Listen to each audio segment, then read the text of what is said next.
ভাই ওদের শোন না, আমাদের আগে জেলাদের মধ্যে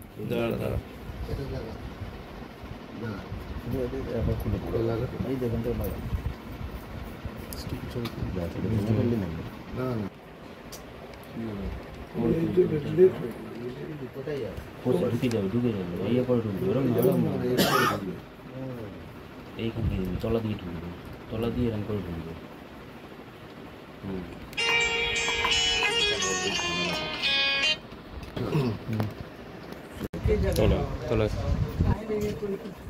মানে আমার ঘরে এত লোক এসছে, মানে কি এমএলএ বা কল্যাণ স্যার, মানে ওনার জন্য সিএম কাছে 10 মিনিটের টাইম পাচ্ছি না, সেটাই বুঝতে পারছি না।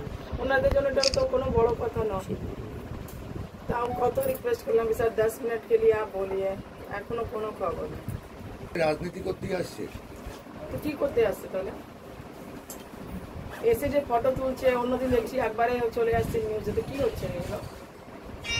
যদি হেল্পে করা ছিল তো এখন আজকে কল্যাণ দা এসেছিলেন, 15 দিন হয়ে গেল।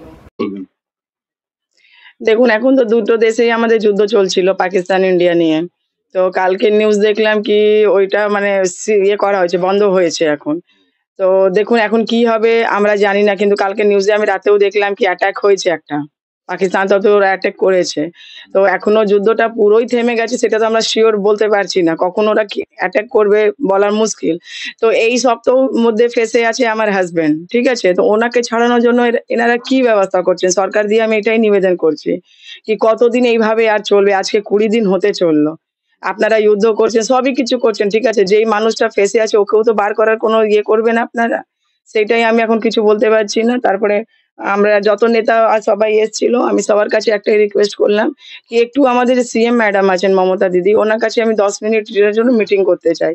আজকে 1 সপ্তাহ হয়ে গেল, ওনারা বলছেন ঠিক আছে জানাবো, আজকাল করছেন। দেখি যদি আমি 10 মিনিট টাইম পাই তাহলে ওনাকে রিকোয়েস্ট করবো কি প্লিজ, উনি তো আমাদের স্টেটের সিএম, যদি আমাদের প্রধানমন্ত্রী বা নরেন্দ্র মোদী স্যারকে কিছু বলেন তাহলে ব্যবস্থা করা যায়। তো আমি চাইছি তাড়াতাড়ি এই সব নিয়ে মানে ঝামেলাটা শেষ হোক, আর ভাল লাগছে না আমার শরীর এই অবস্থায়, আমি আর টেনশন স্ট্রেস নিতে পারছি না। ডক্টর আমাকে স্ট্রিক্টলি বলেছে রেস্ট করতে, এই সময় আমি কি রেস্ট করব? আজকে 20 দিন হতে চললো, হ্যাঁ আমরা কিছুই খবর পাচ্ছি না, কিরকম আছেন না আছেন কিছুই খবর পাচ্ছি না আমরা। কার? না না না, কোনো ফোন আসেনি, ওনারা তো আমাদের সাথে কন্ট্যাক্টই করেননি কেউ। কল্যাণ বন্দ্যোপাধ্যায় বলছেন যে দিদির সঙ্গে কথা বলছেন এবং কালকে স্যারের একটা স্টেটমেন্ট দেখলাম ফেসবুকে কি উনিও রিকোয়েস্ট করছেন কি যুদ্ধ এখন তো স্টপ হয়ে গেছে, তো প্লিজ মানে পিকে সাউকে নিয়ে একটু কথা বলা যায়। ওনারও আমি স্টেটমেন্টটা দেখলাম, সবই স্টেটমেন্ট দিচ্ছে, ঠিক আছে। আমি কল্যাণ স্যারকে একটাই রিকোয়েস্ট করবো প্লিজ 10 মিনিটের জন্য দিদির সাথে একটু আমাকে মিটিংটা করলে ভালো হতো। আমি ওনার সাথে দেখা করতে চাই বা নিজের প্রবলেম গুলো আমি বলতে চাই, ফেস টু ফেস ওনার সাথে কথা বলার আছে আমার। কিন্তু এই বিষয়টা তো পুরোটাই সেন্ট্রাল গভর্নমেন্ট বা বিএসএফ এর হাতে রয়েছে। হ্যাঁ মুখ্যমন্ত্রীর সঙ্গে দেখা করে লাভ হবে? হ্যাঁ, কি দেখুন আমাদের স্টেটের একটা সিএম, ওনাকে তো মানে খবর হতে হবে কি, হ্যাঁ উনি তো জানেন, এরকম না কি উনি কিছু জানেন না, খবর তো আছেই ওনাকে। ওনার স্টেটের একটা হুগলি ডিস্ট্রিক্টে পিকে সাউ অ্যারেস্ট হয়েছে, নিশ্চয়ই জানেন উনি। কিন্তু আমি চাইছিলাম আমরা একটা ফ্যামিলি মেম্বার, আমি ওনার মিসেস হচ্ছি, যদি ইফেক্ট পাই সেই এখন কি কিছুটা আশা করছেন, যেহেতু আপনার সংঘর্ষ বিরোধী হয়েছে, অর্থাৎ দুই দেশের মধ্যে যে এটা একটা তৈরি হয়েছিল সংঘর্ষের পরিবেশ, এটা থেমেছে, এখন কি আশা করছেন যে অন্তত এই সময়? দেখুন থেমেছেন এটা বলা ভুল, কেন কি কালকে পরশু হয়েছে কিন্তু কালকে রাতেও একটা অ্যাটাক হয়েছে, তো ওরা সকাল থেকে আর কিছু হয়নি। আচ্ছা তো ঠিক আছে, হ্যাঁ তো ভালোই কথা, আমার জন্য তো ভালোই এটা, যদি এটা স্টপ হয়ে যায় তাহলে হয়তো ওনাকে নিয়ে কথাটা ওনারা বলবেন। তো আমি তো চাইছি কি যুদ্ধ, আমি তো আগে এটা চাইছিলাম আগে ওনাকে ছাড়ানো হোক, তারপরে যুদ্ধ করা যা কিছু করানো মানে করতেন সরকার, কিন্তু আমি দেখছি না আগে যুদ্ধটাই হলো। ঠিক আছে ওটাও করা দরকার ছিল, কেন কি স্টেটে আমাদের 27 লোক মারা গেছে, হ্যাঁ তো ওইটাও হওয়া দরকার। আজকে আমার হাজবেন্ড পেশে আছেন বলে আমি মনে করছিলাম कि ना आगे मेरे हस्बैंड छूट जाए उसके बाद ये सब होता। अगर मतलब अगर वो ड्यूटी में रहते तो मैं भी यही चाहती कि 22 को जो अटैक हुआ था, ये काम जो उस दिन हुआ वो 25 तारीख को हो जाना चाहिए था। तो कहीं ना कहीं देखिए मुझे भी दुख है इस चीज को कि हमारे देश में ऐसा नहीं होना चाहिए था। एक देश के जवान है, जो भी हो, लोग घूमने जा रहे हैं, टेररिस्ट अटैक होगा तो फिर कोई भी तो सेफ नहीं है। आज मेरे साथ भी तो हो सकता है। ये चीज तो गलत हुआ, मोदी जी ने जो किया अच्छा है, करना भी चाहिए था। बट इस समय मेरे हस्बैंड फंसे हुए, मैं जल्द से जल्द चाहती हूँ कि उनको कैसे भी वहां से रिहा किया আপনি যায়। বলছিলেন এর আগে যে give and take, মানে ওদের যে পাক রেঞ্জার্স আটক রয়েছে, হ্যাঁ, সেটাও কথা শুনলাম কি ওইখানকার একটা পাইলট আর একটা জওয়ান ধরা পড়েছে। তো ওরা নাকি এক্সচেঞ্জ করবে ওরা। তো এখনো তো কিছু খবর পাইনি আমি। এখনো তো কিছু কি জানি না ওটা নিয়ে কথা হচ্ছে কি আরো কি কথা হচ্ছে। বিএসএফ তরফ থেকে আমায় কিছু জানানো হয়নি। মানে আপনি চাইছেন যে স্বামী সুস্থভাবে এক্স্যাক্টলি স্যার, দেখুন আজকে 20 দিন হতে চললো। একটা মানে ওর দোষ থাকলে একটু মানা যেত। ওটা তো ও কোনো দোষ করেনি। এটা ভুল করে হয়ে গেছে। ঠিক আছে, প্রত্যেক মানুষ কাছেই ভুল হয়। তো এর মাঝে এটা নাকি এত বড় পানিশমেন্ট পাবে ও। আপনি বলেছিলেন প্রধানমন্ত্রীর কাছে যাবেন। হ্যাঁ, যাওয়ার কথা ছিল কিন্তু এটা যুদ্ধ যদি লেগে গেল, এখন তো গিয়েও কোনো লাভ হবে না। কেউ আমার কথা শুনবে ওইখানে? আমি ভাবছিলাম এগুলো একটু স্টপ হয়ে যায় তারপরে দেখা করব। তো ওনার আগে আমি চাইছিলাম একটু সিএম ম্যাডামের সাথে দেখা করা। তারপরে আমি ওইখানে যেতাম যদি দরকার পড়তো। সেইজন্য। পূর্ণম সাউ তার স্ত্রী মমতা বন্দ্যোপাধ্যায়ের সঙ্গে দেখা করতে চান। হ্যাঁ, উনি বলেছেন আমাকে, আমি সেটা দেখছি। আমি তো কাল রাত্রিবেলা ফিরেছি, দেখছি। পূর্ণম সাহেব নিয়ে আমি কাল সন্ধ্যেবেলায় আমি ডিজি বিএসএফ এর সঙ্গে কথা বলেছি। অ্যারাউন্ড 7:30 আমি কথা বলেছি, এবং আমি কথা বলেছি যখন সিজ ফায়ার হয়ে গেছে and both the countries have entered into one settlement, তো পূর্ণম সাউকে এখন এবার ফেরত নিয়ে আসা হোক। কারণ এর আগে আমি যখন কথা বলেছিলাম তখন যে মানে ডিজি বলেছিল, স্যার এ তো এখন তো পরিস্থিতি তো অন্যরকম যাচ্ছে, তো আমি তো তখন আর তো কিছু বিশেষ বলতে পারিনি।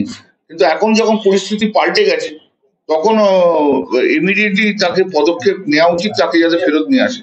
ডিজি বিএসএফ আমাকে কালকে বলেছে যে আমি আপনার কথা হায়ার অথরিটিকে জানাচ্ছি। আমি রাজনাথ সিং এর অফিসে প্রায় এই ইনসিডেন্টটা হওয়ার পর থেকে প্রায় 8-10 বার ফোন করেছি, বাট ইট ইজ আনফর্চুনেট যে রাজনাথ সিং এর অফিস থেকে কখনো আমাকে রেসপন্স করেনি। আমি গতকাল রাত্রি তখন প্রায় 8:30-9টা হবে, 9টা নাগাদ আমি পিএমও অফিসেও যোগাযোগ করি, এবং পিএমও অফিসে যোগাযোগ করলে পিএমও অফিস থেকে পরবর্তীকালে আমার ফোন করে, ওনার সেক্রেটারিকে ফোন করার পরে দিয়ে তারপরে পিএমও অফিসের হচ্ছে সঞ্জয় আর ভাব স্যার, ওনার সঙ্গে আমি কথা বলি। উনি বলেছেন আমাকে রাত্রিবেলাতে, তখন রাত্রি 9:30 হবে, যে উনি ব্যাপারটা প্রাইম মিনিস্টারকে জানাবেন। তো যাই হোক, এখন যেটা প্রশ্ন হচ্ছে, এখন যেটা হচ্ছে যে কোনো কারণে হোক, যে পরিস্থিতি হোক, একটা সেটেলমেন্ট হয়েছে, সিজফায়ার হয়েছে তখন আমাদের যারা আছেন, যারা দায়িত্বে রয়েছেন, সেটা including the honourable prime minister, তারা যারা দায়িত্বে রয়েছে, তাদের আরেকটা দায়িত্ব হচ্ছে যে পূর্ণমকে ফিরিয়ে নিয়ে আসা। আমরা ব্যথিত, আমরা ওটা শ্রীরামপুর পার্লামেন্ট কনস্টিটুয়েন্সি কেন, পশ্চিমবাংলার মানুষও ব্যথিত, স্পেশালি শ্রীরামপুর পার্লামেন্টের মানুষ, তারা প্রতিটি সময় অপেক্ষা করছে কখন পূর্ণম ফিরে আসে। তার জন্য আমরা অত্যন্ত অধীর আগ্রহে এটা অপেক্ষা করছি। মাঝে যে 5-6 দিনে যে ঘটনা ঘটেছিল, সেই ঘটনাটাকেও আমরা তো জানি কি ঘটনা ঘটেছে, সবাই মিলে তো দেশের সঙ্গেই রয়েছে, তো আমরা তো সেই সময় কোনো কথা বলিনি। এখন আমরা চাইছি যে পূর্ণমকে ইমিডিয়েটলি ফিরিয়ে নিয়ে আসা। We want that the situation there is a change of the situation. A settlement has been, for the timing has been arrived in between India and Pakistan.